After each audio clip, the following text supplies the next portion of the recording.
ഇന്ന് കുഞ്ഞിപ്പെണ്ണിൻ്റെ ചോറൂണായിരുന്നു. നാട്ടിലാണെങ്കിൽ നമുക്ക് അമ്പലത്തിലൊക്കെ വെച്ചിട്ട് കൊടുക്കാമായിരുന്നു. ഇപ്പോൾ ഇവിടെ മസ്കറ്റിലായതുകൊണ്ട് നമുക്ക് അതിന് നിവൃത്തിയില്ല. അതുകൊണ്ട് നമ്മൾ വീട്ടിൽ വെച്ചിട്ട് തന്നെ ആ ഒരു ചടങ്ങാണ് നടത്തി. ചോറൂണിന് ചടങ്ങിന് എന്തൊക്കെയാണ് ഇലയിൽ വെക്കുക എന്നുള്ള വല്ല ഐഡിയ ഒന്നുമില്ല.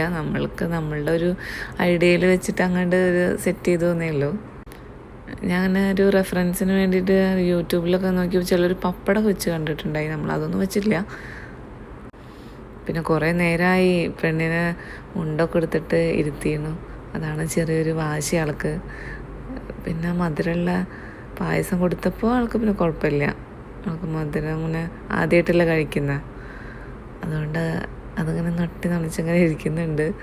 പിന്നെ കണ്ണനും തുമ്പിയൊക്കെ വായിൽ വെച്ച് കൊടുത്തു. ഞാനും അമ്മയും കൊടുത്തു. കണ്ണൻ്റെയും തുമ്പിയുടെയും ചോറൂണ സമയത്ത് ഞങ്ങൾ നാട്ടിലാണ്. അന്ന് ഞങ്ങളോട് വന്നിട്ടില്ല. അന്ന് ശരത്തേട്ടൻ ഞങ്ങളുടെ കൂടെ ഇല്ല. അന്ന് ശരത്തേട്ടൻ മസ്കറ്റിലായിരുന്നു. അപ്പോൾ അതുകൊണ്ട് ശരത്തേട്ടന് അവർക്ക് മടിയിൽ വെച്ച് കൊടുക്കാൻ പറ്റിയിട്ടില്ല.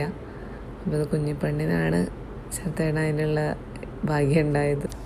കണ്ണനും തുമ്പിക്കും നമ്മുടെ വീടിൻ്റെ അടുത്തുള്ള അമ്പലങ്ങളിലും അതുപോലെ ചോറ്റാനിക്കരയും ഒക്കെ വെച്ച് കൊടുത്തിട്ടുണ്ടായിരുന്നു. കാടാമ്പുഴ വെച്ച് കൊടുത്തിട്ടുണ്ടായിരുന്നു. ഇനിയിപ്പോൾ കുഞ്ഞിപ്പെണ്ണിന് നാട്ടിൽ പോണ സമയത്ത് നമ്മൾ നോക്കണം. അടുത്തുള്ള അമ്പലങ്ങളിലൊക്കെ കൊടുക്കണം എന്നുണ്ട്. പറ്റുകയാണെങ്കിൽ അങ്ങനെ ചടങ്ങ് ചെയ്യണം. അങ്ങനെ നമ്മൾ വീട്ടിലല്ലേ ഈ ചെറിയൊരു ചടങ്ങൊക്കെ ചെയ്തിട്ട് ഞങ്ങൾ അതൊക്കെ കഴിഞ്ഞ് ഞങ്ങൾ അമ്പലത്തിൽ പോയി. ഇവിടെ ഞങ്ങളുടെ അടുത്തൊരു കൃഷ്ണൻ്റെ അമ്പലമുണ്ട്. ഞങ്ങൾ മോളേനെ അമ്പലത്തിൽ തൊഴിയിക്കാനുള്ള ചോറ് കൊടുത്തു കഴിഞ്ഞാൽ ഞങ്ങളെല്ലാവരും കൂടെ അമ്പലത്തിൽ പോയി.